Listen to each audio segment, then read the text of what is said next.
Good morning and welcome commissioners, staff, and members of the public viewing this meeting through our live stream. My name is Wayne Melnick, Chief Counsel of the Pennsylvania Fish and Boat Commission. The time period of our overnight recess has expired and we are about to begin day 2 of the 139th meeting of the Pennsylvania Fish and Boat Commission. We'll begin with some opening remarks from President Richard Lewis.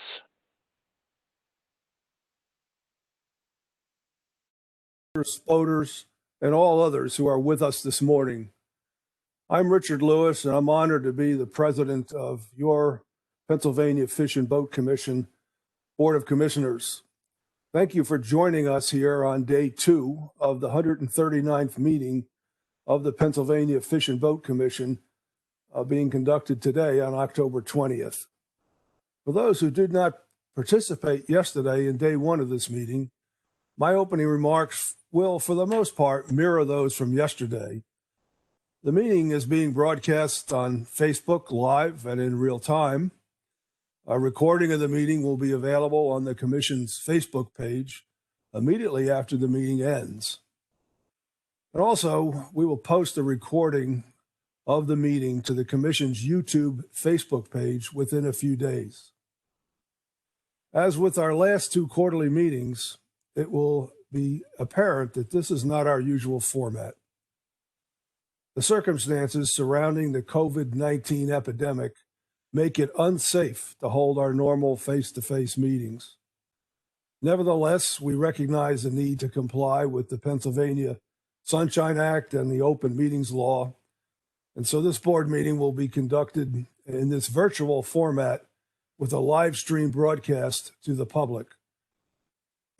The meeting will follow a published agenda, as is customary for all our formal meetings. That agenda was made available to the public on the Fish and Boat Commission website, www.fishandboat.com. It's not necessary for you to try to find that agenda on a corresponding web page, because the agenda items will be summarized for everybody right here on the screen for all of you who are following along with our live stream. One difference you'll notice in this virtual meeting is the elimination of the normal board committee meetings. We normally have committee meetings.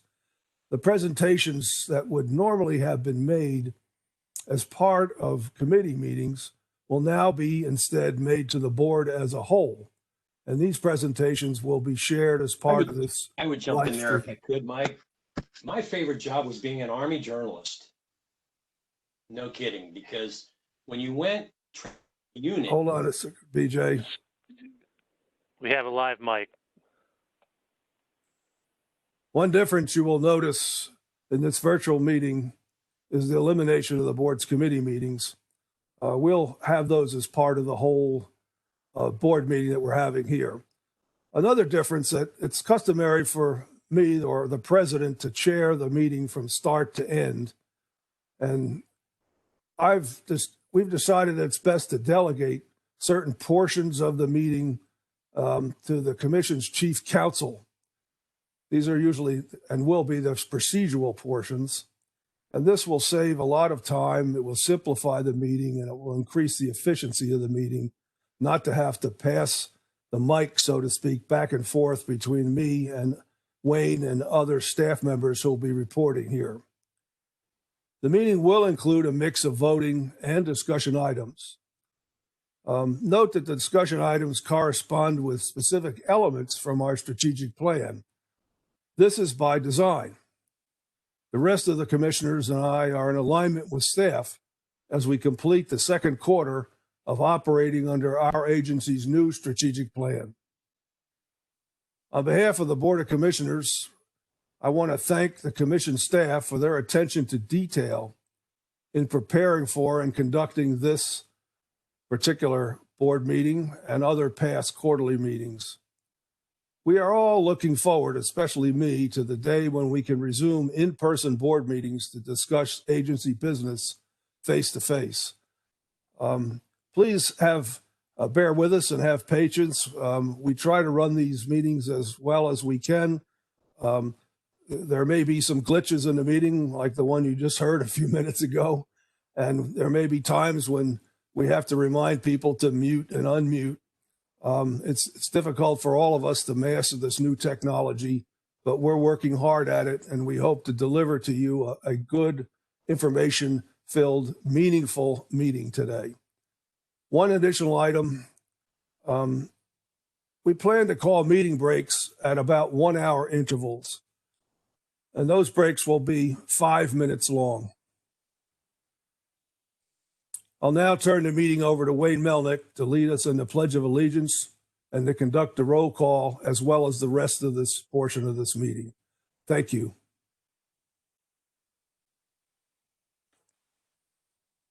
Thank you, President Lewis. I will now begin the Pledge of Allegiance. Only my microphone is live at this time, but I invite all to participate in the pledge along with me. I pledge allegiance to the flag of the United States of America and to the republic for which it stands, one nation, under God, indivisible, with liberty and justice for all. Commissioners, I will now call the roll. Commissioner Ally. Present. Commissioner Anderson. Present. Commissioner Brock. Present. Commissioner Charlesworth. Present. Commissioner Gibney. Present. Commissioner Hassar. Present. Commissioner Pastore. Present.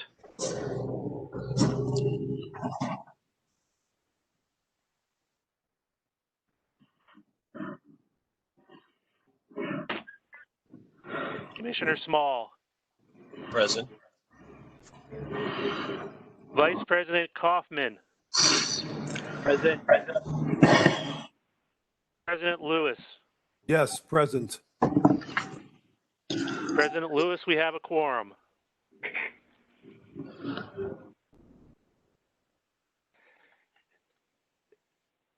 An executive session was held earlier this morning, Tuesday, October 20th, at approximately 8:45 to discuss real estate matters.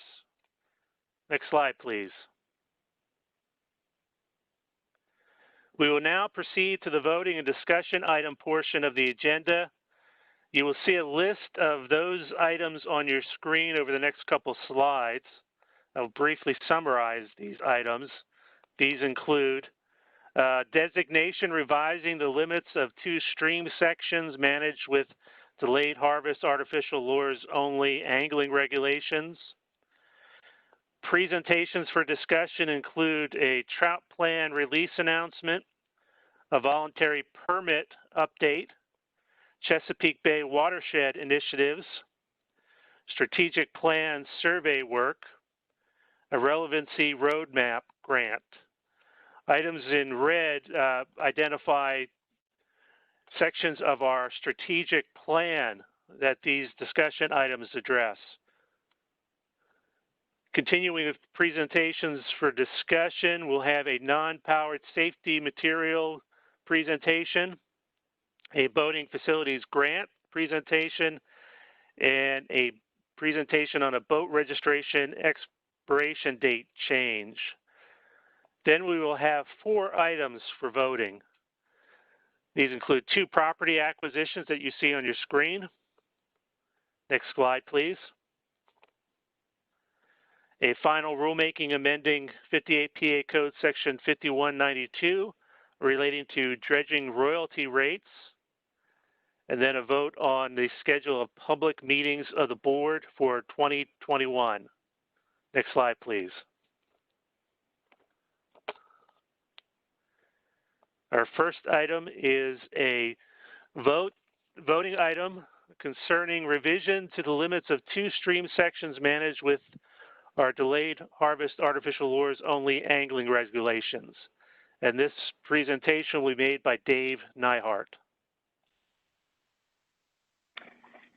Good morning, commissioners and members of the public. As Wayne mentioned, my name is David Nyhart, and I'm the Cool Water Unit Leader for our agency. The first thing we're going to discuss today, designation-wise, is revision to the limits of 2 stream sections managed with delayed harvest, artificial lures only angling regulations. Staff routinely update biological and social information on various waters throughout the state. Updates can lead to a change in a water's management strategy. Changes in a management strategy are necessary to provide the best fishing opportunities for anglers across the Commonwealth. Next slide, please.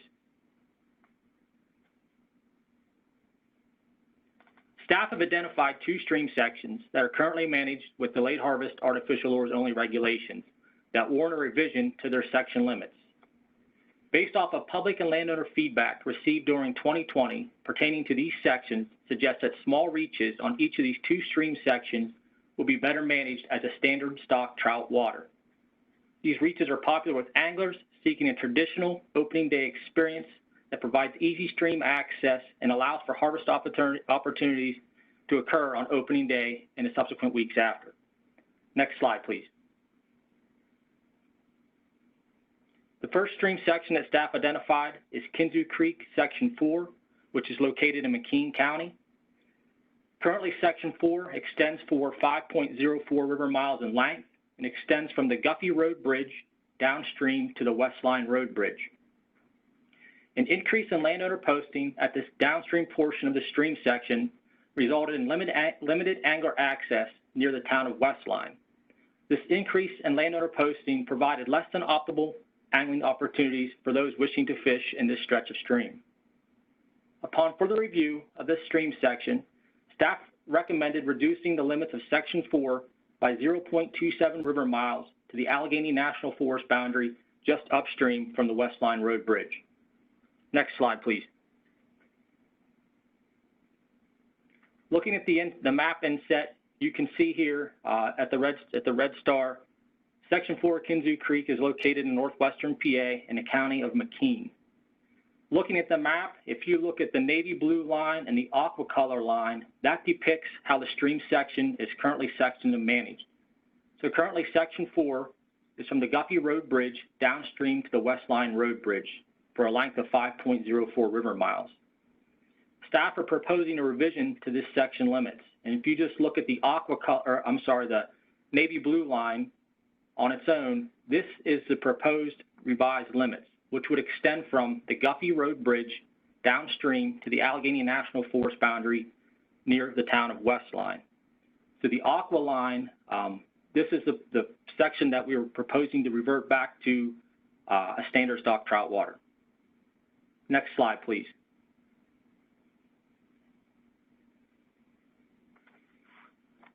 The next stream section that was identified was Middle Creek, Section 4, which is located in Snyder County.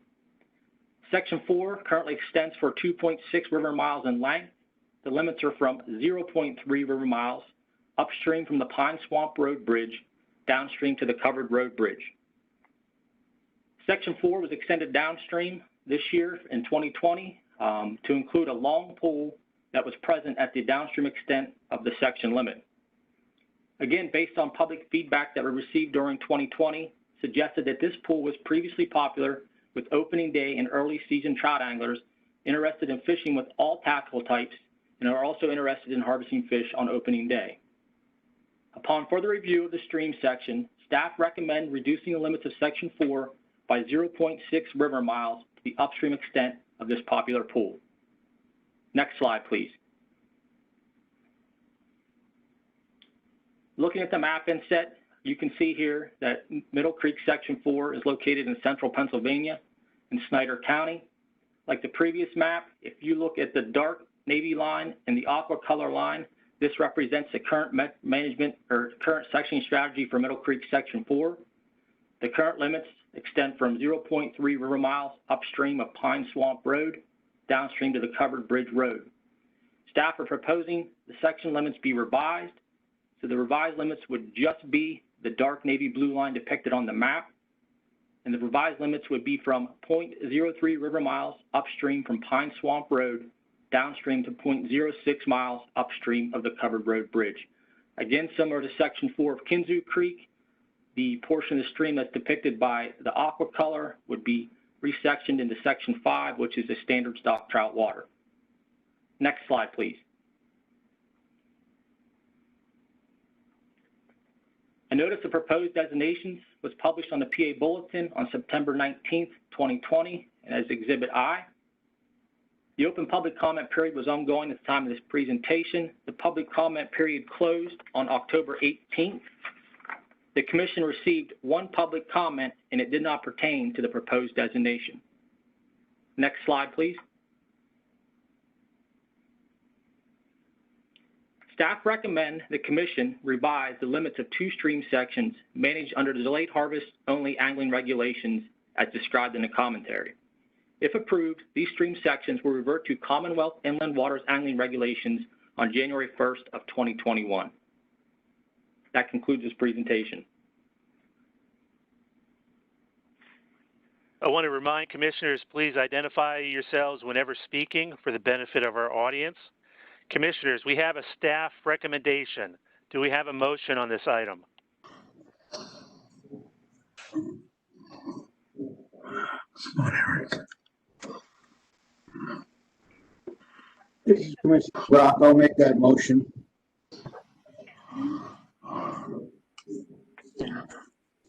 Do we have a second? This is Commissioner Al. I would second that motion. Hearing a motion and a second, do we have any discussion of this item? Wayne, this is Commissioner Hussar. Dave, what will that section on Middle Creek, that was a Keystone Select section, correct? Correct, Commissioner Hussar. Does that include, and that did not include the upper reaches of that, did it, the Keystone Select, or was that just the lower stretch? The revision would only impact the lower stretch of Section 4. Okay, so everything above the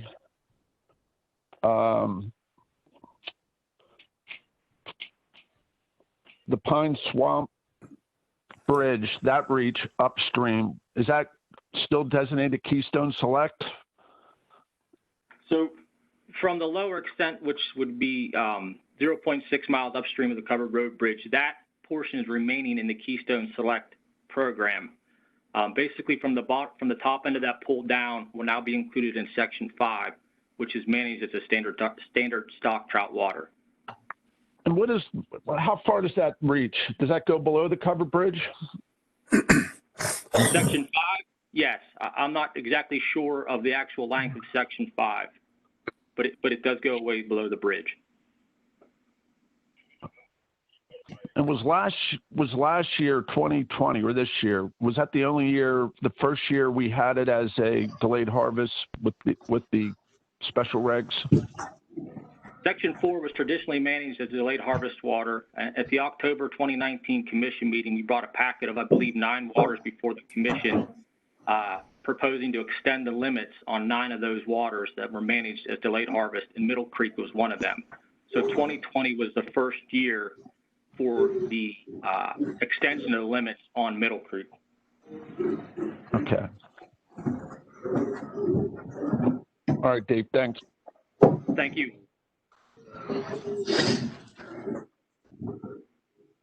Is there any further discussion? Hearing none, I will call a roll call vote. Commissioner Ally? Yes. Commissioner Anderson? Yes. Commissioner Brock? Yes. Commissioner Charlesworth? Yes. Commissioner Gibney? Yes. Commissioner Hussar? Yes. Commissioner Pastori? Yes. Commissioner Small? Vice President Kaufman? Yes. President Lewis? Yes.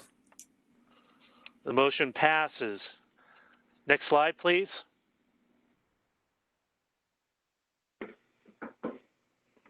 This next item is a non-voting item. We will have a presentation on the strategic plan for the management of trout fisheries in Pennsylvania. The presenter is Dave Nyhart. Thank you, Wayne. The first discussion item today is the strategic plan for the management of trout fisheries in Pennsylvania 2020 through 2024. This addresses Goal 6C of the agency strategic plan. The draft plan was completed in December of 2019. Once the draft plan was completed, it was presented to the commissioners this year in January of 2020. Staff updated the plan with the input received from the commissioners. The draft plan was then posted on the Pennsylvania Fish and Boating Commission website in mid-May and was open for public comment for a period of 30 days. Following the comment period, staff reviewed the public comments and updated the plan. The finalized plan is now available on the PFBC website. This plan will guide the specific goals and objectives of the Pennsylvania Fish and Boat Commission's trout management program through 2024. That concludes this presentation.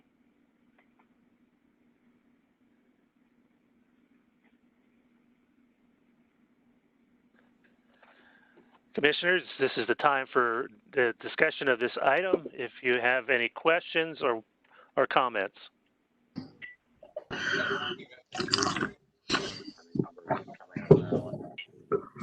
numbers in Maryland have fluctuated a fair amount in the past. This is about as low as I recall.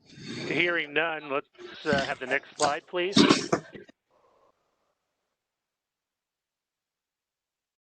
Next Good morning, discussion Commissioners. Oh, sorry. Next discussion item is an update on our voluntary permits for 2020 being presented by Andy Shields. Thank you, Wayne. Sorry to step on you there. Good morning, Commissioners and members of the public. Today, I'd like to give you an update on the voluntary permits program that kicked off for 2020. You remember I presented initial information on this at the January 2020 meeting. And this update addresses Goal 11 of the strategic plan, which is to evaluate the voluntary permit program. So briefly, just want to remind you of the operating principles that we're going to be following with this voluntary permit program. And that is that the funds would be used for new and expanded projects. They'll be placed into a restricted account. We'll attempt to leverage the voluntary permit funds with any other funds that we can to magnify their benefit. And that we'll attempt to spread these funds geographically across the state. Next slide, please. So a summary of the donations we received in 2019 and what we've received so far in 2020 is on this slide. And you'll note that the Wild Trout Enhanced Waters is the largest category of funds to come in so far, and followed in order by bass, habitat, waterways conservation, and then muskie. What I think is interesting to note is not only that in 2019, $129,850 were brought in, but that number has more than doubled for 2020. And I can update that number from $282,300 to $283,560 as of the end of last week. The other thing that's interesting to note here is how the categories and the percentages break down. That it's very consistent through the 2 years so far that wild trout and enhanced waters represent 40 to 45% of the donation amount, scrolling down through to muskie 12 and 11% respectively of the donation amount. Next slide, please. So we're going to go through the projects. There are 14 projects. Some have not got off the ground as much as some others. This is the first one. This is a wild trout and enhanced waters project on Spruce Creek in Huntington County. This piece of property the commission acquired a couple of years ago. This was to do some in-stream habitat work. This project has been delayed until 2021 as the Western Pennsylvania Conservancy is awaiting the Growing Greener 2 grant award that will be part of the match for this project. Next slide, please. This project is unassessed wild trout waters electrofishing surveys for wild brook trout in the Delaware River Basin and lower Susquehanna River Basin. The purpose of this was to survey additional waters in parts of the lower Delaware that had not been surveyed for wild trout thus far in Unassessed Waters Initiative. 40 waters were surveyed, 6 waters support wild trout and will be designated at a future commission meeting, and data entry and reimbursement to Trout Unlimited, our partner in this, is in process. Next slide, please. And this is a photo from the field of some work being done by our Trout Unlimited partners on Topahawken Creek, a tributary to that stream in Berks County. Wild trout were found in this particular tributary. Next slide, please.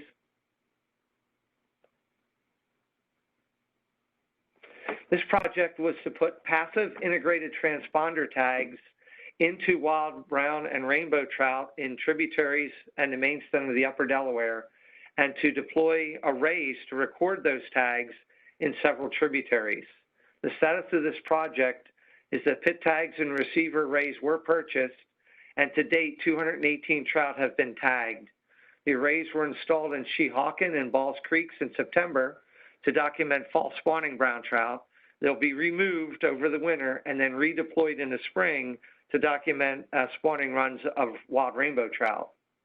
Next slide, please. This is in several images. The upper left-hand is an actual pit tag that is inserted in the lower left-hand image.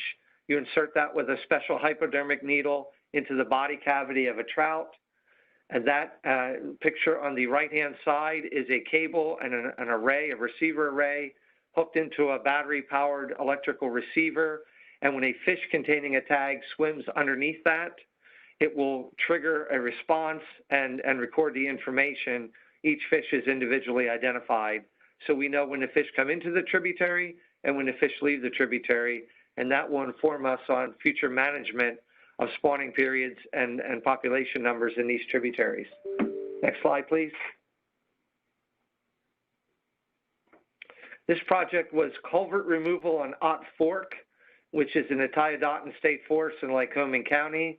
The project aimed to remove 5 metal culverts at 3 locations and reconnect 4.3 stream miles in the Ott Fork drainage, which is a wild brook and brown trout population. The partners for this were the Department of Conservation and Natural Resources and Trout Unlimited. This project is completed. Next slide, please. The next 2 slides are going to show us before and after pictures on Ott Fork. The upper image shows you the culvert in place. The lower image shows you the culvert removed and the trail regraded so that the stream can flow across that trail. No blockage, no hanging culvert. Next slide, please. A similar image at a different part of the trail, a little bit bigger culvert, and there's also some water spilling through some rocks where fish obviously would not have been able to pass. Again, culvert removed, regraded, and connectivity restored. Next slide, please.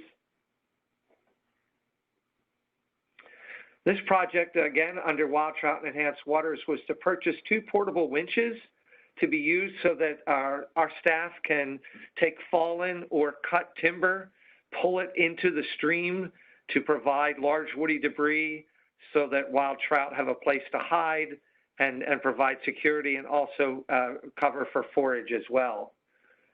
These winches were received, the funds were spent. They cost $1,800 each, 2 of them at $3,600. Next slide, please. In this image, you'll see a brand new winch in the upper left, and then the winch attached to a tree, and then a worker using the winch. And what is interesting about this, if you notice the upper left image, you'll see what looks like the hub of a wheel, and this is a capstan type winch. You throw a couple turns of rope or cable over that, and the friction created allows you to have a continuous length of pull, so you can pull large trees and woody debris that are along a stream bank or in a floodplain into the stream safely and securely in areas where you can't get heavy equipment. Next slide, please. The next few slides are going to be related to the voluntary bass permits. There are some in-lake habitat projects. This particular one is Lake Arthur in Butler County. It's a $10,000 project which aimed to place up to 100 habitat structures in 2020. They spent almost all of that $10,000 to deploy 77 short vertical plank structures. Next slide, please. This is an image of one of those vertical plank structures being deployed off the end of our specially designed pontoon boat. DCNR and local volunteers were part of this, and DCNR provided match funding as well to support this project. Next slide, please. This project is on Lake Marburg in York County in Cadorah State Park. This was proposed to restabilize some shoreline habitat, in addition to fell 20 shoreline trees, and there was a $10,000 request for this. Staff spent $9,887. They deployed 6 stone deflectors, 10 rock rubble humps, and felled 4 shoreline trees. Next slide, please.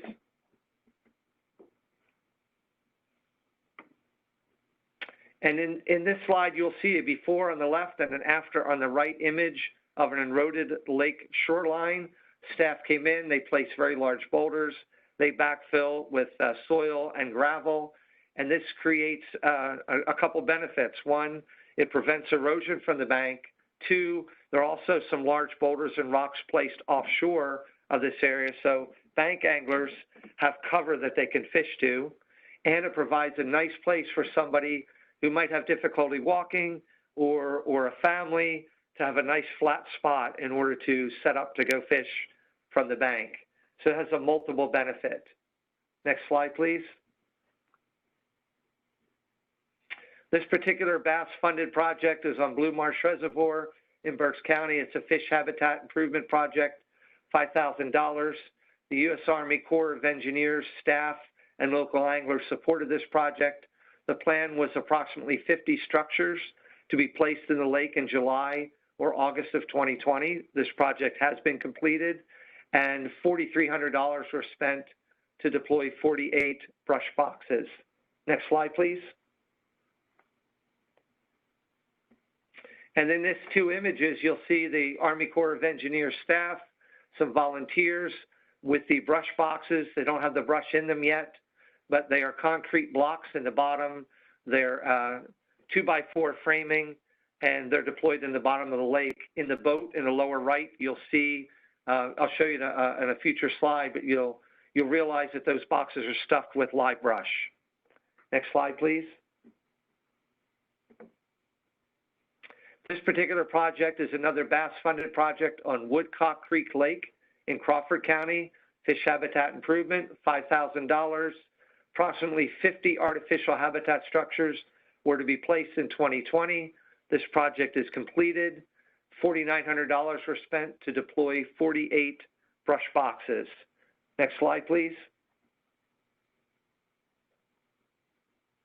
And this image, you'll see very clearly how live brush are actually inserted into the manufactured boxes, which really look like a square of pallets, and then the brush is inside of them. They are then deployed off the front of the specially designed boat to rest on the lake bottom. The live cover actually brings in fish even more quickly than the artificial constructed lumber does. Next slide, please. And the final bass-funded project is a bass tournament angler human dimension survey. This is a $5,000 request to do a mail-in, in-person, and online contact survey of tournament bass anglers in Pennsylvania. Due to COVID, we shifted that to a mail and online survey sent to 916 registrants by September 30th. As of October 13th, some 301 responses were received on the survey. In fact, I can update that. It's 402 as of last Friday. We're hoping to get 500 responses, so it looks like we're going to reach the 500 responses. Next slide, please. And this is just a snapshot of the top portion of the survey form that was sent out to the anglers. The idea being that we want to query our tournament anglers specifically and find out what their interests are, what their concerns are, and what their needs are, and try to better address them moving forward. Next slide, please. We're moving into the habitat watershed conservation funded projects.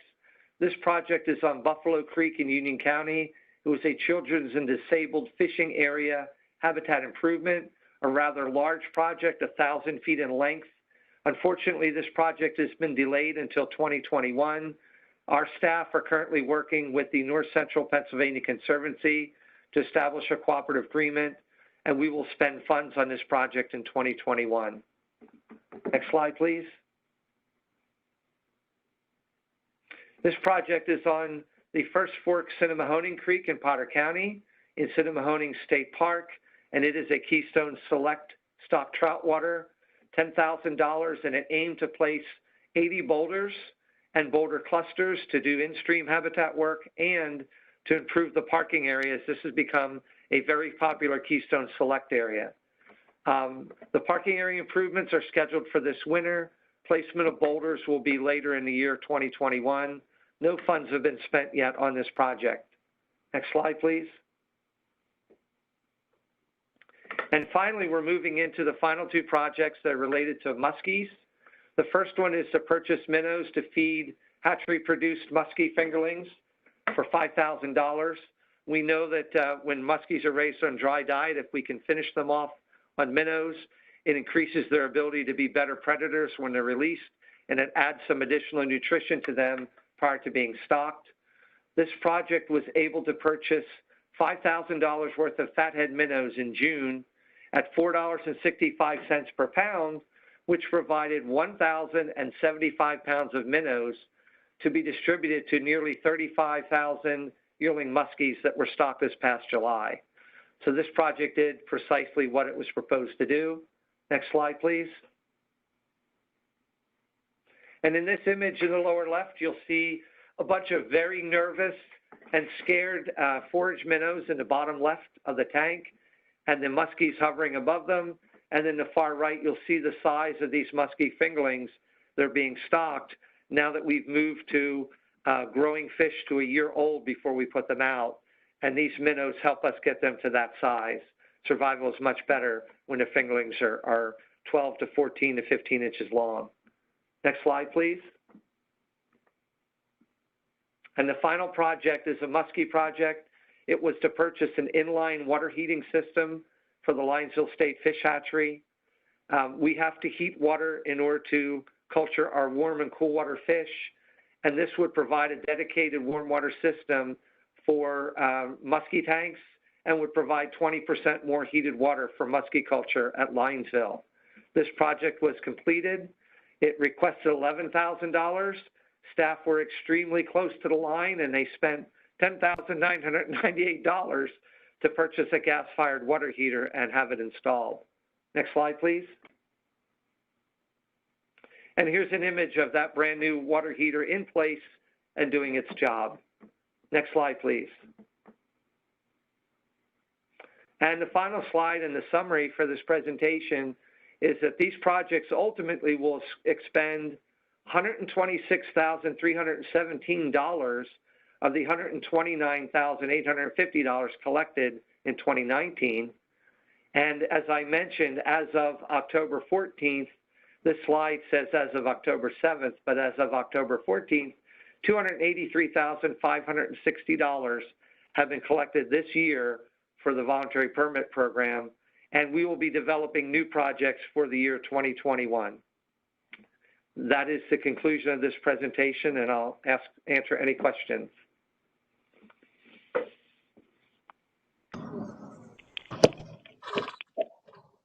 Yeah, hi, this is Commissioner Small. First of all, thank you, Andy, for this report, and it's wonderful. I wish every Pennsylvanian would get a chance to look at it. What a great accounting for where this voluntary permit money goes, and I think it, it just generates interest and probably more sales for the permits. Imagine the projects. Look at these projects that we're able to do because sportsmen contribute to species and aspects that they care about. What a great presentation, and I think from a media or a public information standpoint, when we do these projects, we can tie that voluntary permit money has made this possible. I think that's just a great thing. Look at what we've been able to do because sportsmen have contributed to aspects that they care about. So thanks again. You bet. Thank you very much.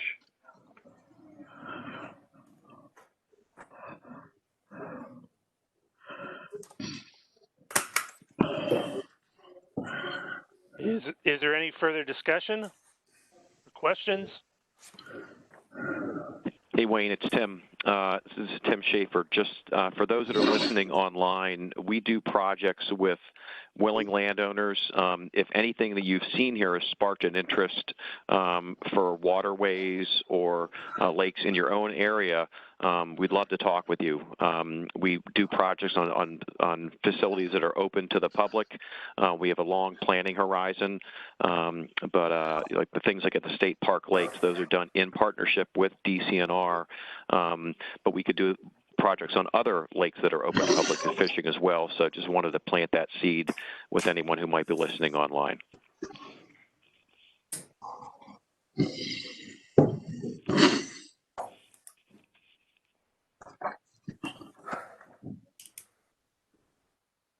Hearing no further discussion or questions, next slide, please.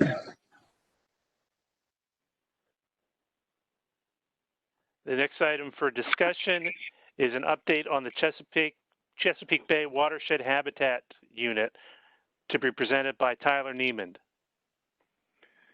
Thanks, Wayne. Good morning, commissioners and members of the public listening in. As Wayne mentioned, I'm Tyler Neiman, Chief of Division of Habitat Management. Today, I will provide an update on the Chesapeake Bay Watershed Habitat Unit. Next slide, please.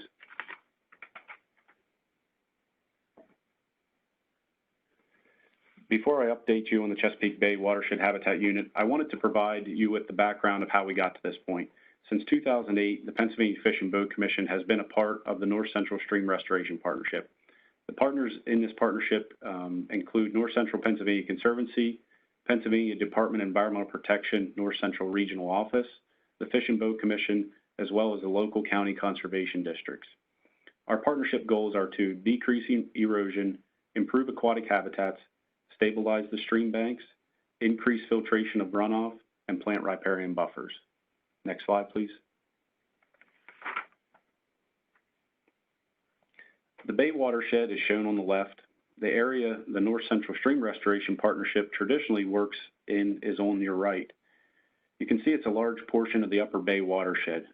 Historically, the Pennsylvania Fish and Boat Commission had one full-time employee and one seasonal employee working with this partnership. Since 2008, this partnership has enhanced over 20 miles of stream on 160 properties with just over $2 million invested. Next slide, please.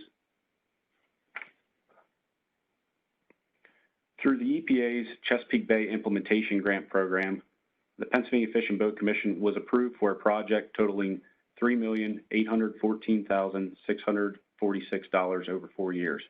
We are eligible to receive up to 50% reimbursement of the project costs through the Chesapeake Bay Implementation Grant Program. For year one of this project, PFBC was awarded $464,213 in federal funding. We anticipate the year two award will be $478,214. The Pennsylvania Fish and Boat Commission's 50% match requirement will consist of staff time and operational expenses such as travel, supplies, vehicle and equipment use, as well as third-party restoration agreements funded by restricted revenue accounts. Next slide, please.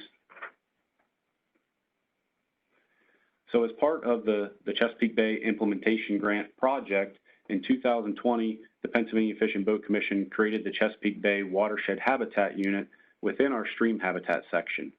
The Chesapeake Bay Watershed Habitat Unit will consist of 8 staff, 4 full-time fisheries biologists, and 4 seasonal fisheries biologist aides. To date, in 2020, we have hired the 4 full-time fisheries biologists, and we plan to hire the 4 seasonal fisheries biologist aides in 2021. The photos below are before and after photos of a project that was completed in the recent past through our partnerships. Next slide, please. The Chesapeake Bay Watershed Habitat Unit will provide design and construction oversight to assist landowners with the installation of best management practices that will reduce nutrients and sediments to the bay. The focus of this assistance will be on implementation of stream and riparian corridor best management practices. The creation of the Chesapeake Bay Watershed Habitat Unit will allow us to continue to work with the North Central Stream Habitat Partnership while expanding our efforts to the southern part of the Chesapeake Bay watershed. We are currently working to create and develop the South Central Stream Habitat Partnership. For this South Central Stream Habitat Partnership, we are bringing in Western Pennsylvania Conservancy and their Chesapeake Bay Watershed Manager as a main partner, as well as DEP South Central Regional Office and the local county conservation districts in the southern part of the watershed. Next slide, please. In 2020, the Chesapeake Bay Watershed Habitat Unit completed 16 projects, improving 2.86 miles of stream in 9 different counties while training the new staff members. In 2021, we are planning to start to expand in the southern part of the Bay watershed while continuing our efforts in the northern part. We are also working to purchase the necessary tools and equipment for this expansion. And by 2022, we anticipate being able to triple our efforts in the Bay watershed as compared to our efforts prior to 2020. Next slide, please. I wanted to highlight one of the projects that was completed in 2020. This is on Seckler Run, Montour County. This project is located at the Geisinger Woodbine campus along State Route 11, just east of Danville. Our partners on this project were North Central Pennsylvania Conservancy, DEP North Central Regional Office, Fish and Boat Commission, the Montour County Conservation District, as well as Geisinger Medical Group, and Native Creations Land Services as our riparian buffer specialist. This project restored 1,100 feet of Seckler Run by installing 37 habitat improvement structures and planting a 1.5 acre diverse riparian buffer. Geisinger on their own has also installed a walking path for their employees and guests to explore this project. Next slide, please. Another initiative that the Chesapeake Bay Watershed Habitat Unit is taking on, in 2021, we plan to plant 8 acres of riparian buffer on 4 Pennsylvania Fish and Boat Commission properties along the Juniata River. We're looking at Mifflintown, Walker, Muskrat Springs, and Howe Township access. So in the photos you see below, the yellow areas, inside those yellow perimeters will be areas that will be planted with trees to create a forested riparian buffer. Currently, those areas are being managed as mowed lawn or mowed meadows. We have taken into consideration expansion of the facilities as well as other user groups. Next slide, please. So I just wanted to circle back and mention our partners again. Our main partners with these partnerships are the Pennsylvania Department of Environmental Protection, Fish and Boat Commission, North Central Pennsylvania Conservancy, Western Pennsylvania Conservancy, as well as the Pennsylvania Association of Conservation Districts. That concludes this presentation.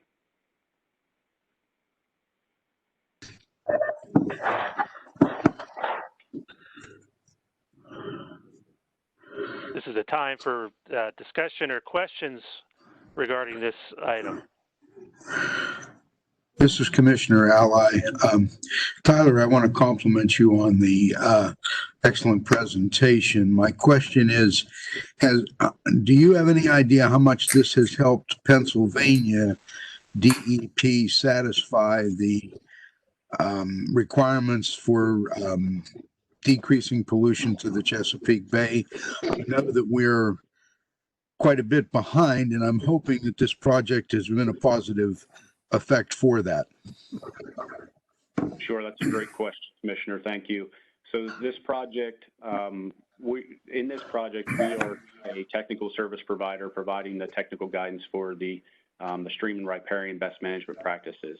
All of the projects to be implemented require obviously a funding source, and those funding sources then are required to report the best management practices back to the models to get into to show those reductions into the Chesapeake Bay.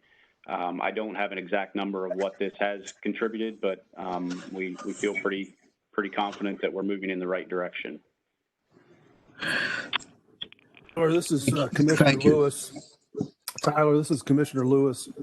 I noticed on your partner slide at the end there that you've heavily used the North Central Conservancy and the Western Conservancy. I know both of those conservancies.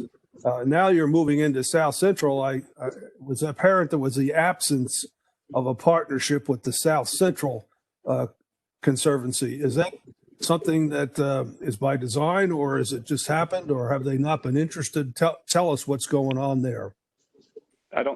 It's definitely not by design. It's just we're working with partners that we have a good relationship with and have worked with in the past, but we welcome others. These are just the kind of a framework of the main partners, but it's definitely not an all-inclusive list of all the partners. There's on any given project, we mentioned 5 or 6 partners, but there's probably close to a dozen partners on a lot of these projects. So it's definitely not by design, and we would welcome anybody else that wants to contribute to this to bring their assets to the partnership. We would be glad to have others help. Okay, so if we wanted to involve the South Central Conservancy, who should they contact? You? That's correct. Okay, I will get in touch with the executive director of the South Central Conservancy and have her call you so that they can receive a briefing on this project to see whether they would like to become partners and become involved. Very good. Thank you.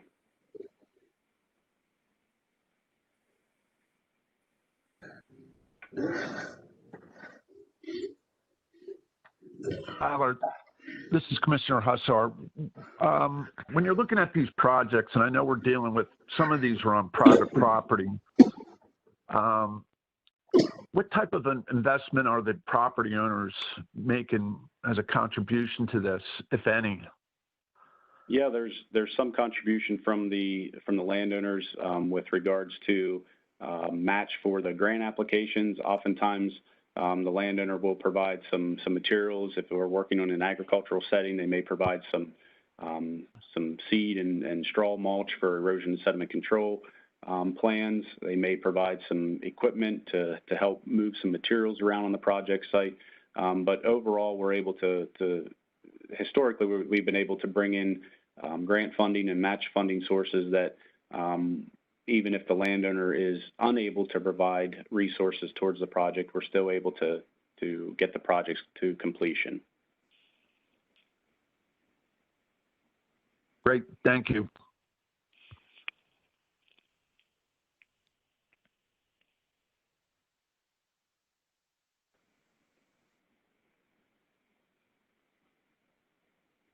Are there any other questions or comments?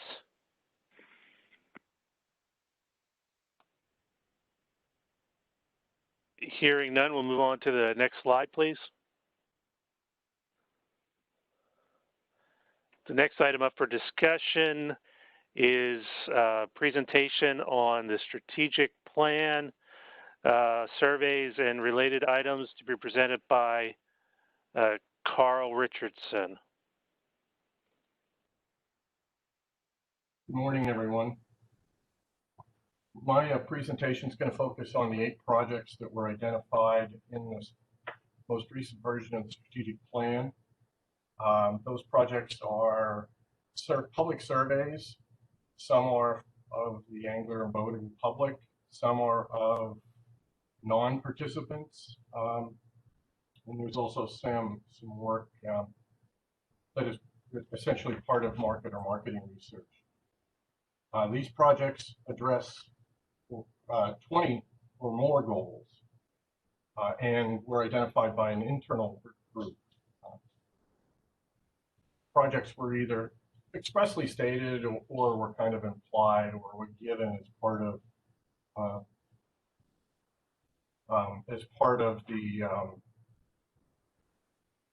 the process in accomplishing the goals. Next, please.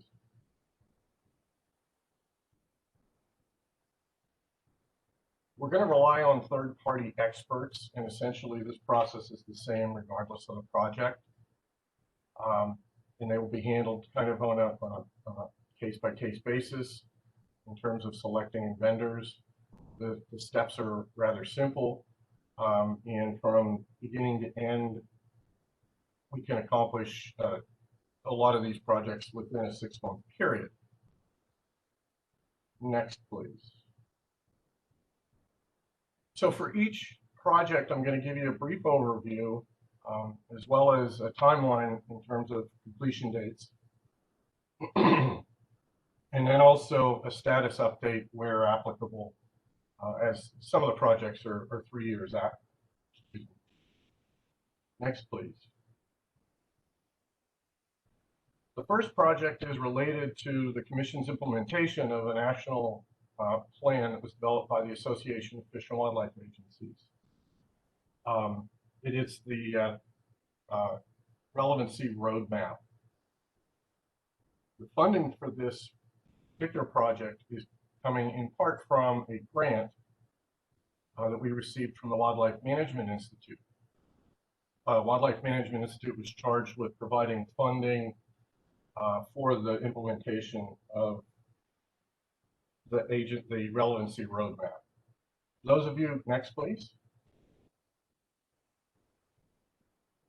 Those of you unfamiliar with the relevancy roadmap, it was a rather large undertaking and involved the work of a number of leading researchers and studies that were conducted by Colorado State University, Yale, as well as others to try to get an understanding of the relationship of the public has with wildlife and nature. And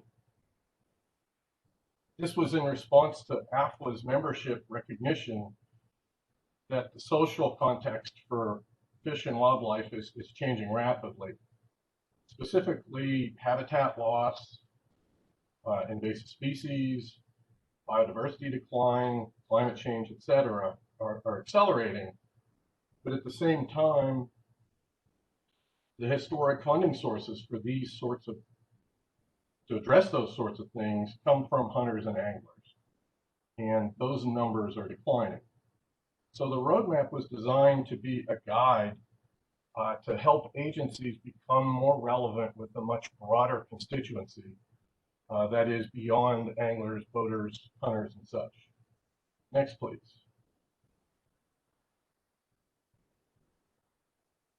The roadmap identified 5 categories of barriers that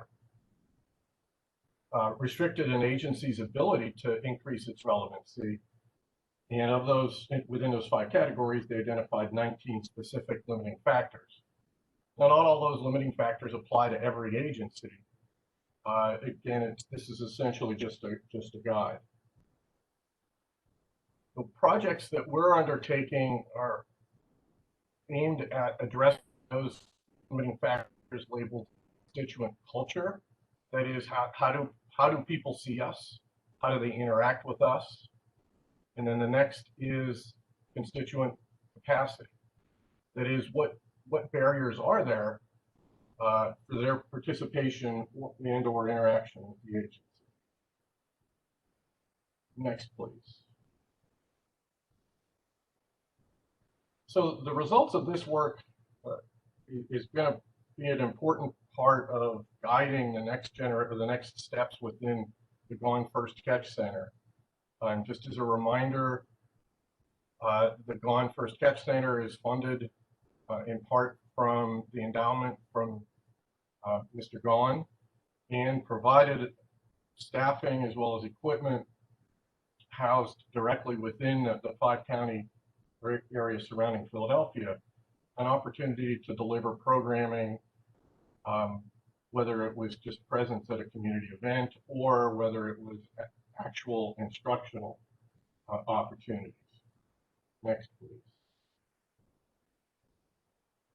So the status of this project is that a small group of staff have identified our needs, and we've started the purchasing process, and we expect to have a vendor actually in place within less than 2 weeks. And the goal for completion is the beginning of December of this year. Next, please. The other project that will be taking place in 2020 is what we're terming angler and boater marketing research. This effort is going to be a Pennsylvania-specific approach and build on some work that's been done at a national level, funded in part by the fishing and boating industry.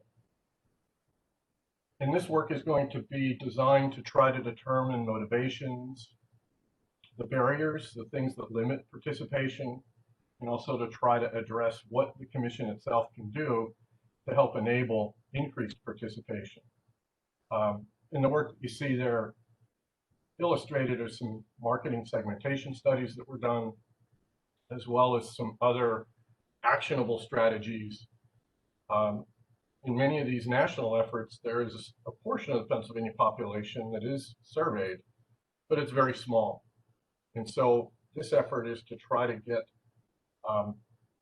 more Pennsylvania-specific information so that we can get a better understanding of customers as well as potential customers. Next, please.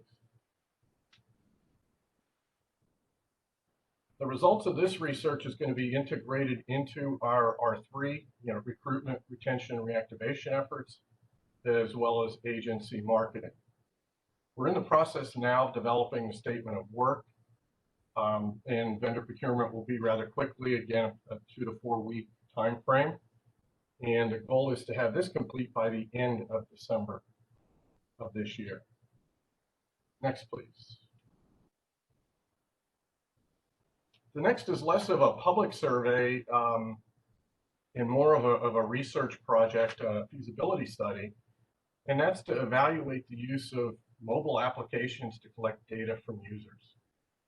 These applications would allow us to collect near real-time data from users from their portable apps. A number of states are using these. Currently, the Pennsylvania Game Commission has one for grouse and woodcock.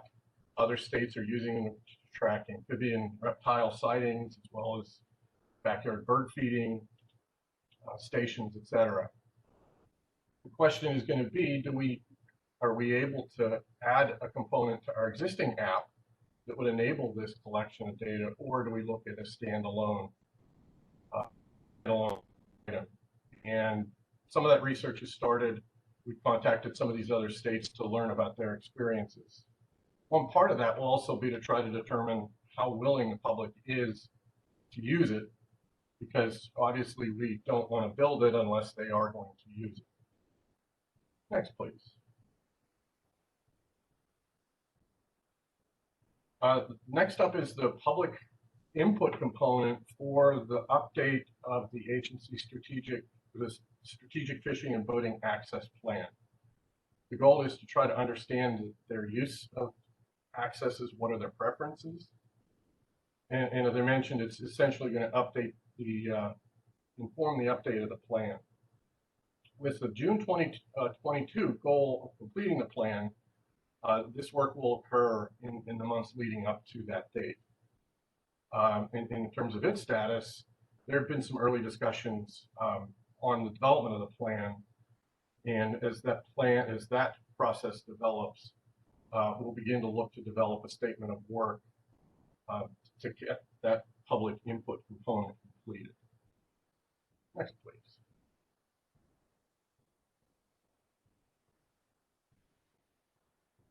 Now, the next item is essentially a new topic for us as an agency. It will be the first time we will conduct a state-level research project trying to determine information about angler activities.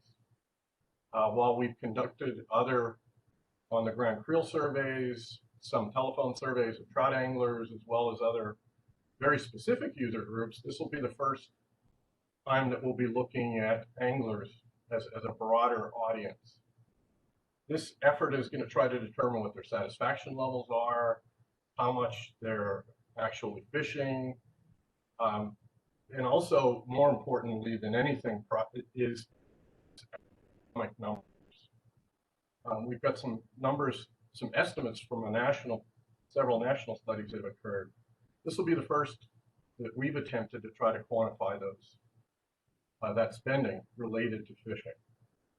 It's also going to give us a chance to identify some unmet needs of current customers.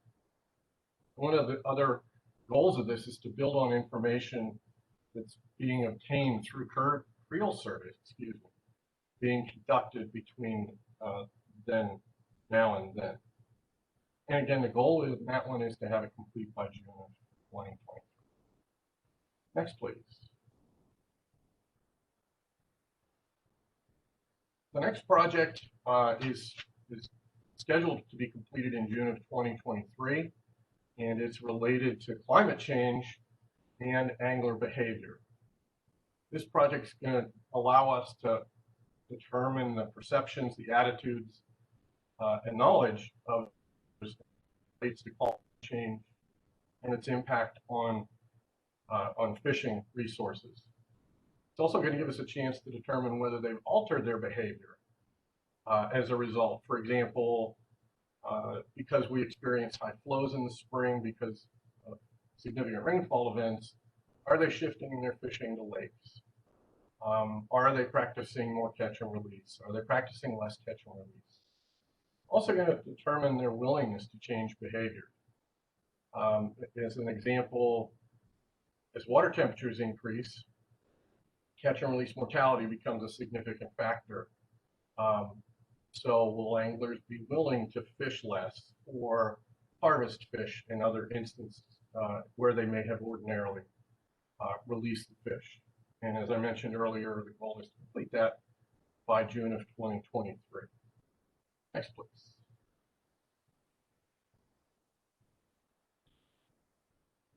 This project is replicating some work that we did in 2018, where we evaluated the effectiveness of our education and outreach efforts. The goal of this work will be to determine whether these things are in fact achieving the outcomes as designed. That is, are they influencing fishing participation, how much people fish, their interest, and then also, does it impact their subsequent license purchases? This is going to be a combination of two different pieces. One will be looking in the PALS database to find participants in these programs. And if you recall, we gave a presentation back in 2018 and I believe again in 19, sharing some of the results of those efforts that determined that some of our in-person programs, we did see changes in fishing license purchasing patterns at a much higher rate than we did for some of the other larger projects, like some of the contests that we updated, or any of the other more passive where they come to us sorts of things. And again, the goal on that one is to complete it in June of 2023. Next, please.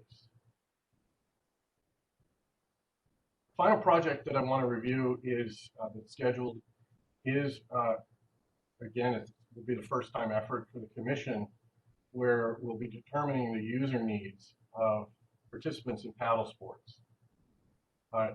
This will be to try to figure out what their perceptions are of access as it relates to the specific needs of unpowered boaters, as well as determining their use. Where do they participate, how often, et cetera, with the goal of completing this by June of 2023. And next, please.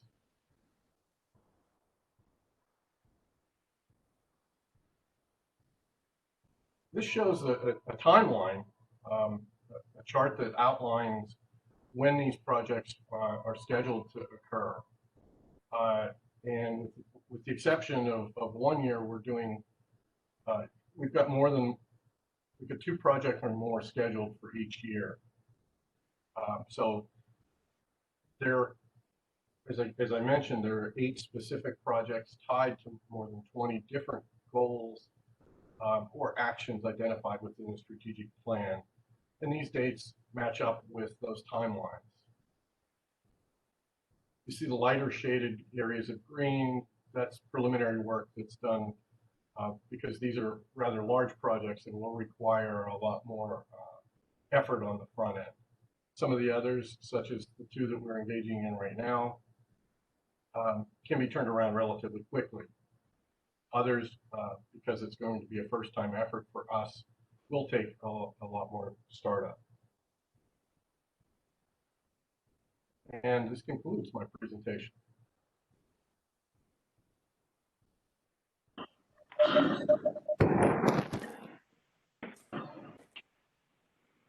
Commissioners, it's the time for discussion or questions regarding this item.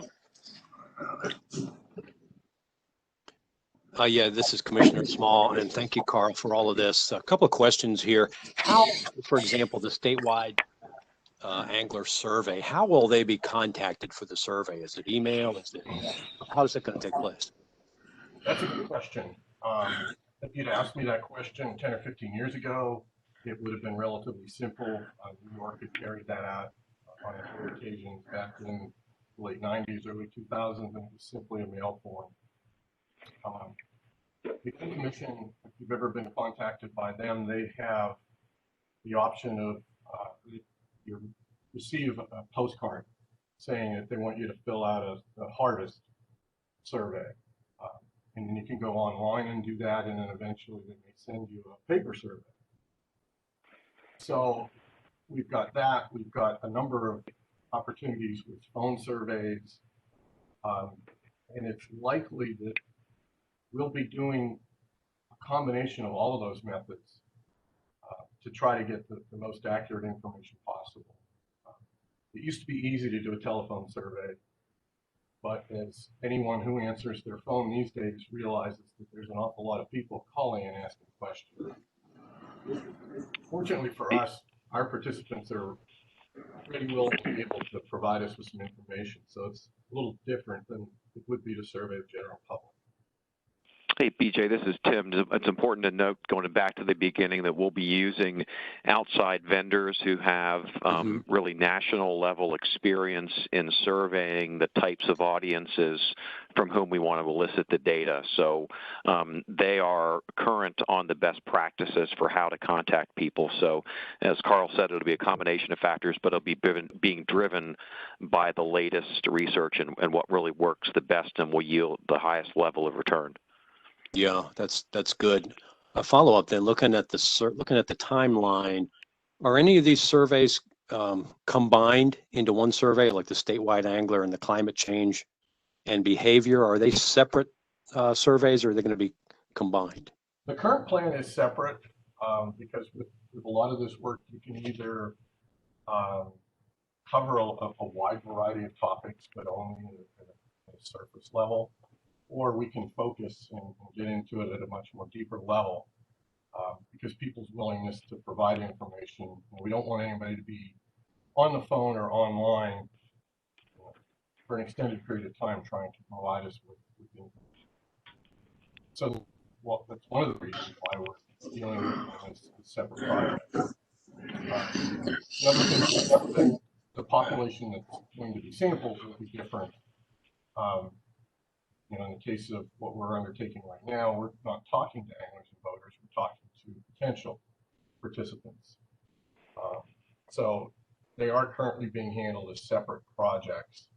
That's not to say that we couldn't include some questions from the next up survey, for example, to try to give us some information that might help guide that next step.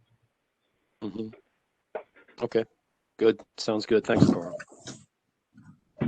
Carl, this is Commissioner Brock. I'm really excited about this work. I think it's going to give us all kinds of information to make some of the long-term decisions that we need. So, just good job laying it out. And I think it's the right direction for us to go, to have that information, and that we're using outside resources. I think there's some efficiency with that, because I think that we'll be able to look at the data, but they'll be able to help us interpret it and how best to use that information. So again, thank you. You're welcome. Look forward to it as well. Carl, this is Eric Hussar.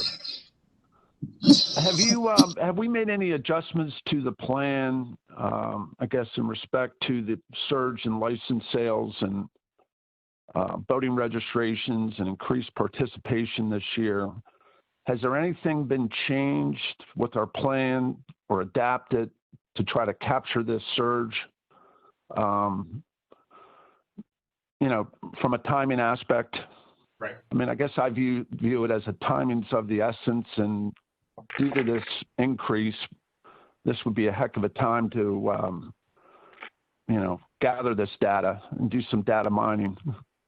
Yeah, and the easy answer and simple answer is yes. There are things that are planned They're not necessarily written right into the plan, or we've not amended the plan, but are just part of, the typical things that we do in response. And this is a pretty significant event when we see, 20% increase in sales. Previously we'd get excited when we'd see 5 or 7%. And some initial work shows that a large portion of that increase is due to people that had never purchased before, people that we did not have in the PALS database. So we've got a number of projects that we're talking about doing, trying to determine who they are, as well as carrying out some follow-up surveys. So there's a lot of ideas being kicked around, and we expect to try to get a lot of that stuff finalized within the next few weeks so that we can, once the licensure closes out at the end of November, take a look at the entire data set and start to go from there, because it really is a golden opportunity to try to retain people, keep people active that we may have not seen before as licensed buyers. Yeah, and Eric, this is Tim, and at the beginning you saw some of those really quick timelines to get the initial research done by the end of this December. A reminder to everyone that we have our new automated license system that's going to go live in January, that will have better data analytics than we've ever had before. So the answer to your question, as Carl said, is yes. We want to figure out how we can use this and how we can keep the people engaged, that 20% that bought this year.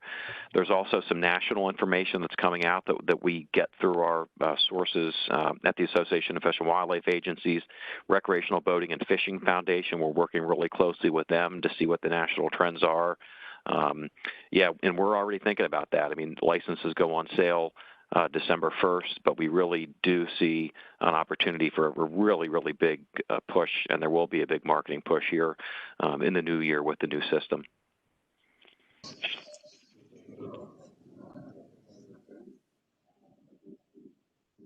Thanks, Tim and Carl. Welcome.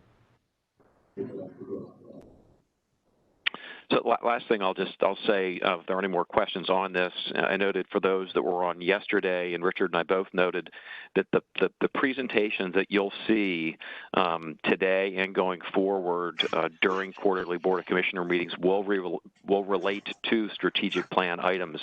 And Carl noted this in the previous slide, that the data that we use will be used to drive and inform those strategic plan goals. So thanks to the board for endorsing the new plan in July, and we're using it.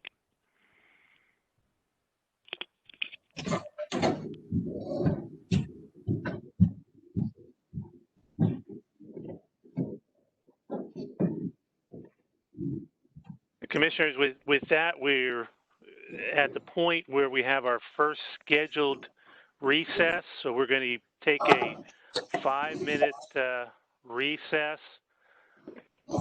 We will return at, let's say, 10:55. 10:55 we'll resume. Thank you.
Commissioners, that concludes our recess break. We will now resume with our meeting. Next item is a discussion item. This will be a presentation on non-powered safety materials for retailers. Our presenter is Colonel Britcher. Good morning, Commissioners. As Wayne mentioned, Colonel Corey Britcher, Director of Law Enforcement, and I'm going to talk to you about Safe Paddling Initiative. Goal 25C of the strategic plan calls for a paddling safety material to be provided to non-powered retailers by 12/31 of 2020. In 2019, the Bureau began distributing the U.S. Coast Guard's A Beginner's Guide to Safe Paddling. The goal was to target non-traditional retailers that have started selling non-powered watercraft. This would include retailers that are not necessarily known to be boat or sporting goods dealers, specifically retailers like Tractor Supply and others. Next slide.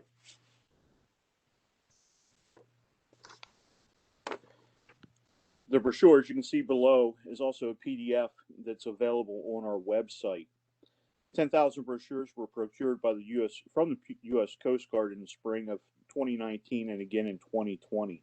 In 2020, WCOs distributed those brochures to retailers in their assigned districts. Next slide. If available, the same brochure will be procured and distributed again in spring of 2021. If not available, we are looking at an agency-produced brochure that we will provide instead. Next slide. That ends my presentation.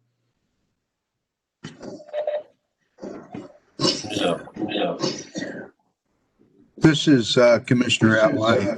Corey. Okay. Well, I'd like to compliment you, Corey, on the fact of distributing these materials. I hope that this will decrease the amount of water-related deaths we have currently in the state. And again, I compliment you on your efforts. Thank you. Thank you, Commissioner Alley.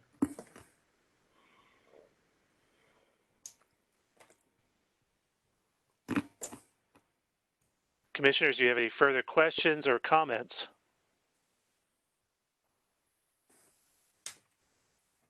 Hearing none, next slide, please. Next item for discussion is a presentation on the Boating Facility Grant Program to be presented by Scott Bollinger. Good morning, Commissioners and members of the public. I would like to provide you with an update on the Boating Facility Grant Program. I thought I'd start out with a little background on the grant program. The Boating Facility Grant Program was originally created in 2005. The purpose of the program is to provide grants to local governments and nonprofit groups for the planning, acquisition, development, and rehabilitation of public boating facilities located in the state. The goal of the program was to ensure Pennsylvania's recreational boaters are provided with the highest quality boating facilities. Next slide, please. Boating facility grant funds are available to public entities, including local governments such as townships, boroughs, municipalities, and counties. Also included are nonprofit groups such as land trusts, conservancies, watershed associations, and DCNR designated state heritage areas. All of these organizations must have the capability to provide boating access facilities that are open and available for general public use. Next slide, please. Eligible project activities include land acquisitions, project design and engineering, development of new public recreational boating access facilities, the expansion and rehabilitation of existing public recreational boating access facilities, and grant funds are used for major site improvements and may not be used for any routine maintenance or operational activities. All projects completed under the Boating Facility Grant Program are owned and maintained by the applicant. Eligible construction activities include boat ramps, courtesy docks, restrooms, access roads, parking areas, landscaping related to the project, signs, transient tie-up facilities, and all activities must support recreational boating. Next slide, please.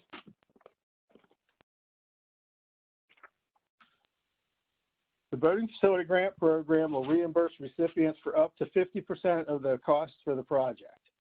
Grant recipients are responsible for at least a 50% match. This 50% match can be cash, the fair market value of any in-house labor or materials, or another federal, state, or local grant, or any combination of the three. Applicant responsibilities. The applicant must own or have a long-term lease for the property. They must agree to keep the facility open to the public for at least 25 years. They need to obtain matching funds for the project. All work should be completed within a 2-year period. Applicants must agree to provide for all costs for routine maintenance of the facility for the term of the agreement. The applicant must provide a sign that acknowledges that the facility was constructed with funds from the Pennsylvania Fish and Boat Commission. And the applicant is also responsible for obtaining the necessary permits, licenses, and clearances for the construction of the facility. Next slide, please. The Boating Facility Grant Program is usually available each year. The grant program is reimbursable, which basically means the project sponsor will receive payment after all the work has been completed and the project is inspected by the commission. The grant program is competitive, so all applications are evaluated and scored before any determinations are made. The deadline for applications is typically in the fall of the year. However, the commission encourages prospective cooperators to submit applications anytime. Boating Facility Grant Program funds are derived from boat registration fees, launch permit fees for unpowered boats, state fuel taxes collected on fuel used in motorboats, and through various federal grant programs. Next slide, please. The commission reopened the Boating Facility Grant Program last year. During last year's round of the grant program, the commission approved funding for a total of 12 projects. The total estimated cost for all 12 of the projects is $1,699,134. The commission provided grant funding in the amount of $520,017 for the projects you see here on the screen. Most of these projects are for canoe and kayak launches, which is in line with the significant increase we've seen in the launch use sales. The commission recently opened this year's round of the Boating Facility Grant Program on September 23rd. The grant announcement was sent out to the following organizations: We Conserve PA, which was formerly the PA Land Trust Association, the Pennsylvania Association of Township Supervisors, the Pennsylvania Rural Water Association, Pennsylvania Parks and Forest Foundation, the Pennsylvania Federation of Sportsmen and Conservationists, the Pennsylvania State Association of Boroughs, the County Commissioners Association of Pennsylvania, members of the State General Assembly, DCNR, the Pennsylvania Recreational and Park Society, and some other social media outlets. For the 2021 round of grants, the commission will accept applications from anywhere in the Commonwealth. However, thanks to the availability of additional funding, federal funding through the National Fish and Wildlife Foundation, the commission will give special consideration to projects that provide public boating access in the Delaware River watershed. The deadline for applications this year is December 30th, 2020. That concludes the presentation. Any questions?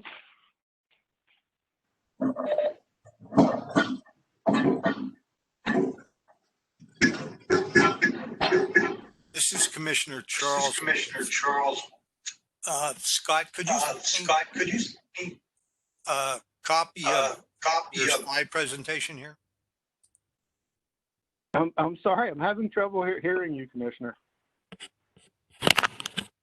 Can you send me a copy of the presentation you just made?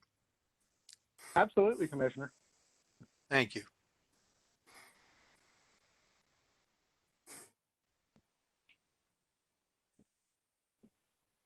Commissioners, do we have any other questions or comments regarding this item? Scott, this is Commissioner Pastore. If the facility is on state agency land that isn't the commission's, like the Game Commission or the DCNR, can grant funding be used for that, or does it have to be on a local governmental property? We typically have not awarded grants to any facilities on the Game Commission or DCNR properties, but I think we could consider it, or possibly find another way of funding something like that. Thank you.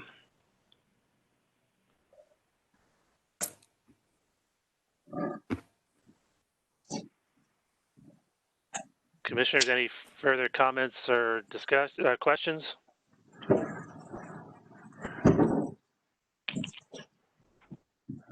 Hearing none, let's move to the next slide. Next item for discussion will be a presentation on the boat registration expiration date change. The presenter will be Bernie Miscavige. Thank you, Wayne. Good morning, Commissioners and members of the public. As Wayne said, this is Bernie Miscavige, the Director for the Bureau of Administration. Next up is a presentation on Strategic Plan Goal 30B to change the expiration date on boat registrations from March 31st to December 31st. As seen on the boat registration decal image, all registrations currently expire on March 31st. However, this can cause confusion since when looking at the decal, there is a large year 21 displayed, which may lead some to believe that this is good for the entire 2021 year. This goal is to eliminate that confusion and to change the boat registration to a calendar year. There are many steps to this initiative. First, we'll require Title 30 and Title 58 changes. We are currently drafting language for the Title 30 changes. Next slide, please. In looking at the timeline, it may take 1 to 2 years for legislation and regulation changes to occur. This will then be followed by another year of system changes, testing of the system, ordering of the forms, and working and notifying the public. The earliest issuance of the December 31st expiration date would occur in December of 2023 for boat registrations that would expire December 31st of 2025. Next slide, please. As you have seen, the expiration date is printed in the background or embedded on the boat registration decals. So when we make the change, we'll have to order the appropriate forms needed for the new 2-year registration cycles. The PFBC maintains 2 groups of 2-year boat registration cycles. Approximately 50% of the registered boats are in each of the 2 cycles. Complete conversion, once implemented, will take approximately 4 years or 2 2-year cycles. This concludes the presentation. Next slide.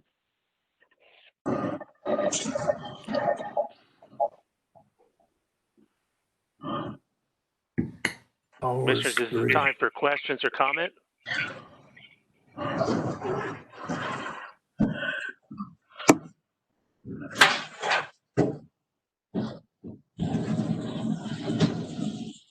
This is Commissioner Ally. Bernie, I'd like to compliment you on getting this change on the way, as evidenced by myself being on patrol with our officers several times. This level of expiration in March is a bone of contention, and I think by putting it on a 2-year cycle ending December 31, I think that'll alleviate a lot of confusion as well as help our officers in their patrol efforts. Thank you. Thank you, Commissioner.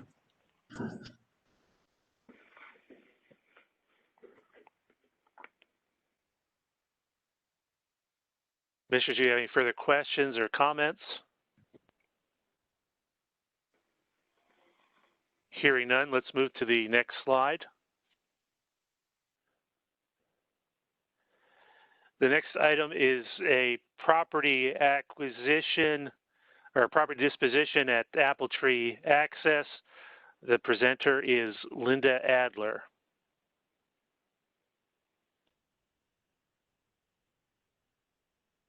And Property Services Division. We'd like to start with our first item this morning for the property disposition at Apple Tree Access for the State Route 92 Bridge Replacement Project over Lewis Creek, Exeter Township, Luzerne County. The Pennsylvania Fish and Boat Commission owns a 1.4 acre tract of land in Exeter Township in Luzerne County known as the Apple Tree Access. This access is located along State Route 92 on the westerly bank of the north branch of the Susquehanna River, roughly 5 miles north of the West Pittston Borough as depicted on Exhibit J. The access contains a paved parking lot, a concrete ramp, and is heavily used during the fishing and boating seasons. Lewis Creek crosses under State Route 92 and flows through the middle of the access to the north branch of the Susquehanna River. The Pennsylvania Department of Transportation wishes to acquire rights from the Commission to allow it to replace the State Route 92 bridge over Lewis Creek. This will require a temporary road to be constructed partially on the access to address traffic during the project. Next, please. PennDOT's project will require the acquisition of 0.01 acres of permanent right-of-way and 0.01 acres of permanent slope easement, in addition to 0.39 acres of temporary construction easement to facilitate the project, as depicted on Exhibit K.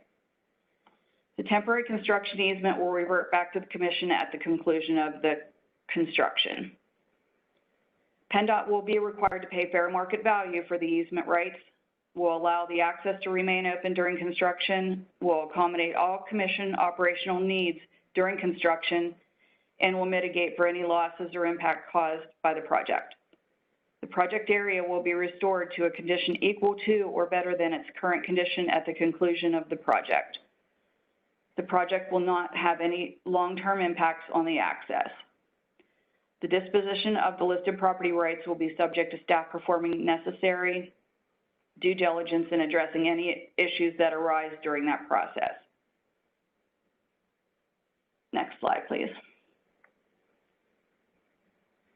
Staff recommend the Commission authorize the disposition of the subject property rights to PennDOT as more particularly described in the commentary. Back to you, Wayne. Commissioners, we have a staff recommendation. Do we have a motion on this item? This is Commissioner Gibney. I move that we accept the staff recommendation.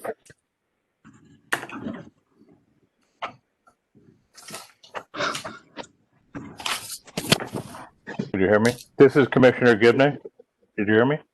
We have a motion. Do we have a second? Oh. This is Commissioner Charles Worth. I second that motion. Hearing a motion and a second, do we have any discussion of this item?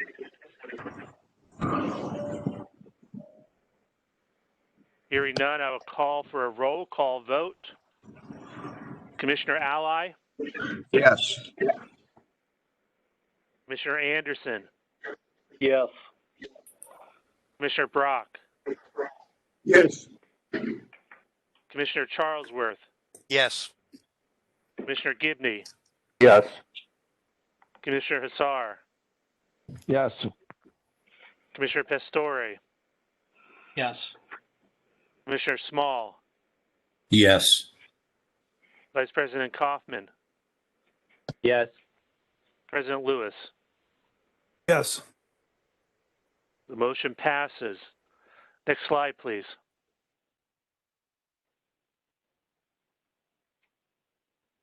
The next item for consideration is easement acquisitions at Children's Lake, South Middleton Township, Cumberland County.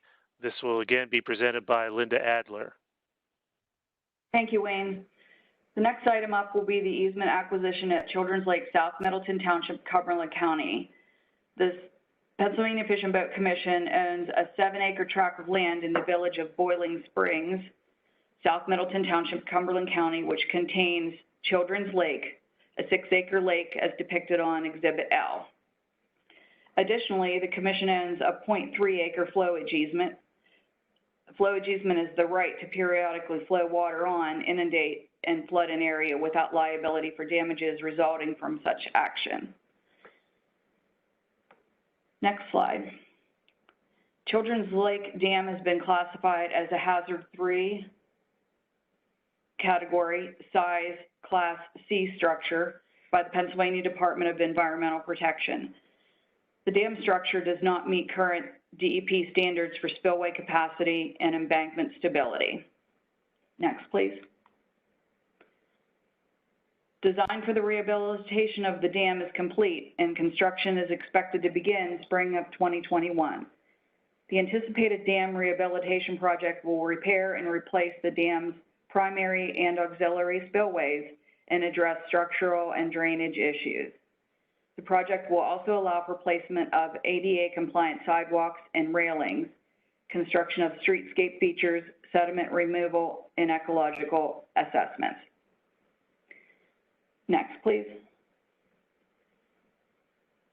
To bring the dam into compliance with current DEP dam safety standards, the dam rehabilitation project will include raising the dam 1.3 feet. This will increase the overall safety of the structure, but may cause the reservoir depth to temporarily increase during large precipitation events. This will require the acquisition of additional flowage easements to address the temporarily inundated areas. Additionally, the rehabilitation of the dam structure will require the acquisition of a maintenance easement on a portion of the dam structure and on the affluent stream's southerly retaining wall, which are not located on commission property. The maintenance easement will give the commission the right to access, construct, repair, operate, and maintain that portion of the dam of the affluent stream's retaining wall and area adjacent to it. The individual easements are expected to have minimal value. The commission will pay the estimated fair market value for the easements or accept donations of the required easements. The easement areas are estimated to be approximately 0.6 acres in total and will affect approximately 5 properties as depicted on Exhibit M. The exact acreage and number of affected properties will be determined by document research and property surveys. The value of the easements and all associated costs are estimated to be less than $100,000. Staff will pursue the acquisition of the required easement areas in an amicable manner and will only utilize the Commonwealth's power of eminent domain as a last resort. Additionally, staff will adhere to the Commission's standard practices for acquiring property, including meeting due diligence and funding requirements. Next, please.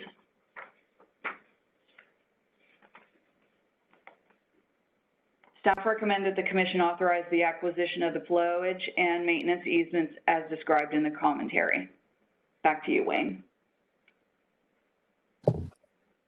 Commissioners, we have a staff recommendation. Do we have a motion on this item?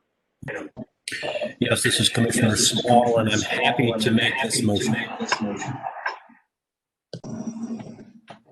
We have a motion. Do we have a second? This is Commissioner Lewis. For a second.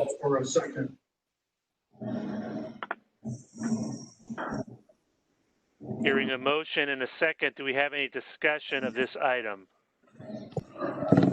Yeah, this is Commissioner Small, and I'd just like to add to that, in South Central Pennsylvania, Children's Lake and the Yellow Breeches are really iconic destinations for fishing. There's a lot of community anglers out there, and a lot of kids enjoy Children's Lake.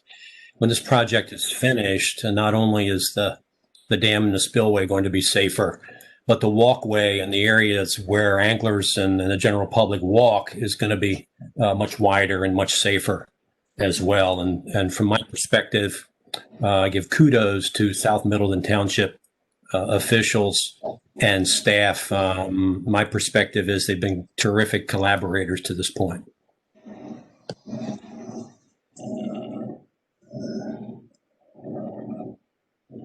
Linda, this is Ellsworth. Children's Lake, is that the lake that is where the water bubbles up out of the ground to form the lake? I think That's it's right correct. below that area. Okay. All right. Thank you. Charlie, this is Richard, Commissioner Lewis.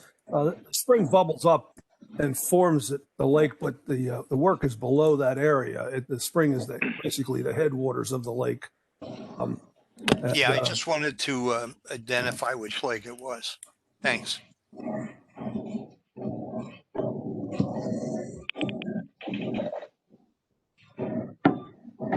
Is there any further discussion of this item?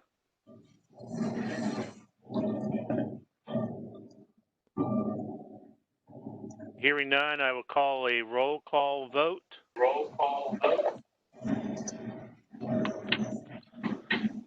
Commissioner Ally. Yes. Commissioner Anderson. Yes. Hey, Wayne, this is Tim, if I might. Commissioners, if you have two devices going at once, that may be causing the echo. So please turn a second device off. Thank you.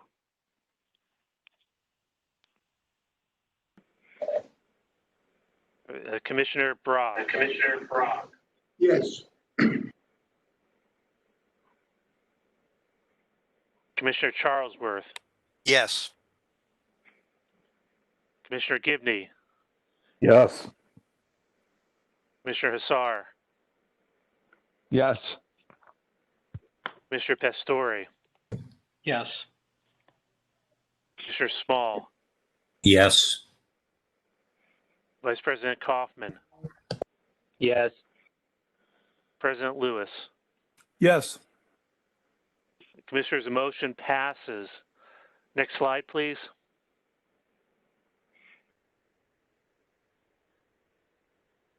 The next item is a final rulemaking amending section 5192 of our regulations related to royalty rates. The item will be presented by Bernie Miscavige. Thank you, Wayne. Thank you, Commissioners. In January, we presented to you our proposed changes for Section 5192, royalty rates. Today, we present the final rulemaking for the amendment to the section of 5192. The Commission, with the concurrence of DEP, is authorized to adjust the royalty payments per ton of sand and gravel that is extracted from Commonwealth waters. In 2010, the dredgers, DEP, and the Commission simplified the calculation process by moving to a straightforward formula. This process has been very successful for the past decade. Next slide, please. Currently, the royalty rates schedule is due to expire on December 31st of 2020. There are currently 4 companies that maintain permits. The Commission with industry representatives unanimously agreed to extend the current rate-setting process for an additional 10 years for a period of January 1st of 2021 through December 31st of 2030. A final rulemaking was published, notice was published in a PA Bulletins on August 1st of 2020. There were no public comments received. Next slide, please.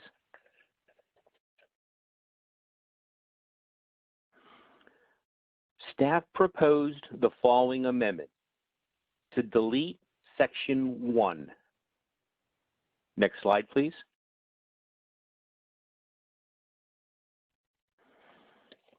Also, to delete current Section 2 and Section 3. Next slide, please.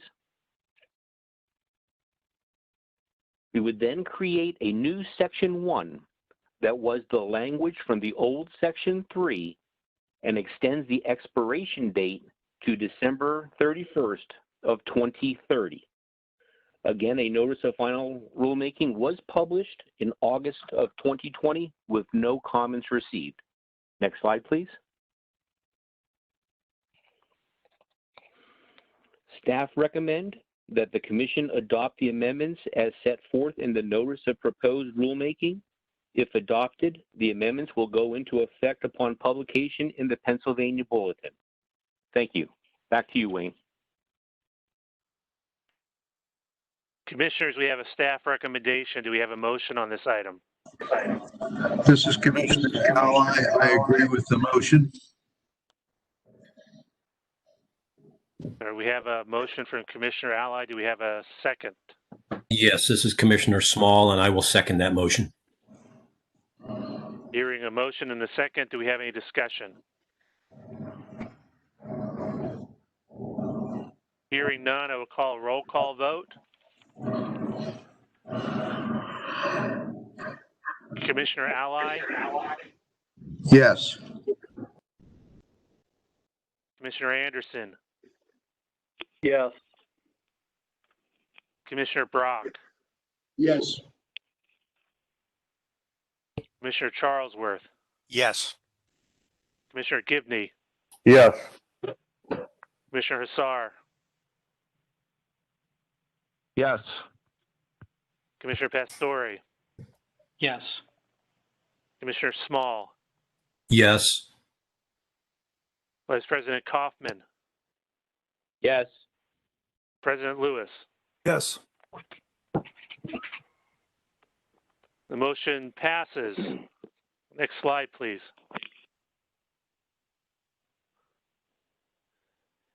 The next item for a vote are the dates for commission meetings in 2021. The presenter is Executive Director Schaefer. All right, thank you, Wayne. And so you see on the screen here and in your packet the 4 sets of dates in January, April, July, and October for the 2021 meetings. They're all scheduled for Mondays and Tuesdays. We did look at potential conflicts and believe that we avoided any. Our hope, and my fingers are certainly crossed, that we will be back together again in person. If not, we'll make the necessary accommodations to do things virtually. Next slide, please. So staff recommend the Commission approve the dates for the regular meetings of the Commission for 2021 as set forth in the commentary. Commissioners, we have a staff recommendation. Do we have a motion on this item? This is Commissioner Lewis. I move that we accept the dates as presented. While I have the opportunity, Wayne, also, would you please call on me during closing remarks? Commissioner, we have a motion. Do we have a second? This is Commissioner Hoffman. I'll second the motion. Hearing a motion and a second, do we have any discussion? Hearing none, I will call a roll call vote. Commissioner Ally?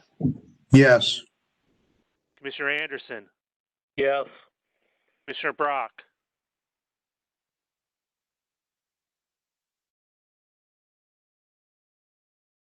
Commissioner Brock? Yes. Commissioner Charlesworth? Yes. Commissioner Gibney? Yes. Commissioner Hassar? Yes. Commissioner Pastore? Yes. Commissioner Small? Yes. Vice President Kaufman? Yes. President Lewis?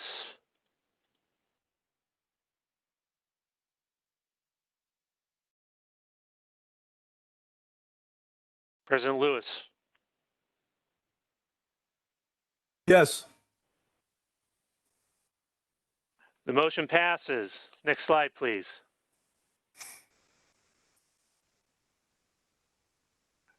Commissioners, this is the time to offer new business. Anyone have new business to bring before the board?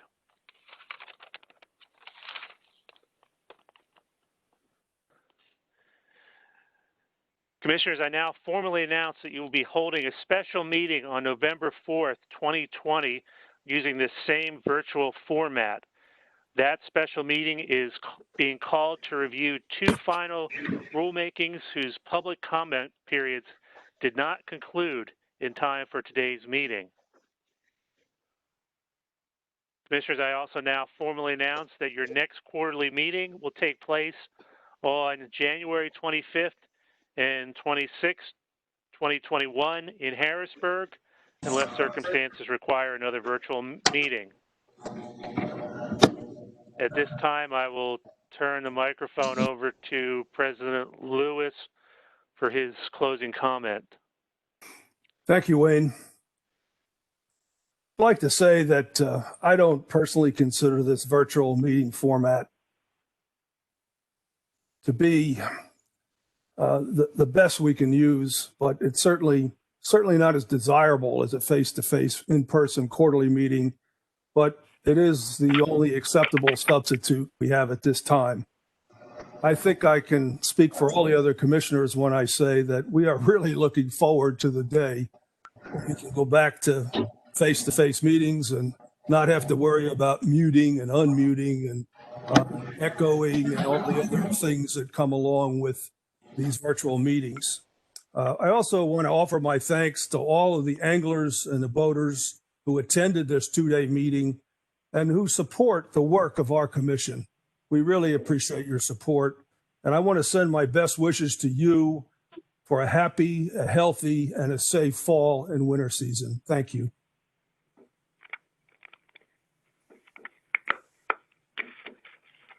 Commissioners, we've now reached the end of our agenda. Do I hear a motion to adjourn? This is Rocco. So moved.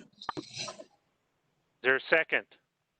This is Commissioner Hussar. I will second that.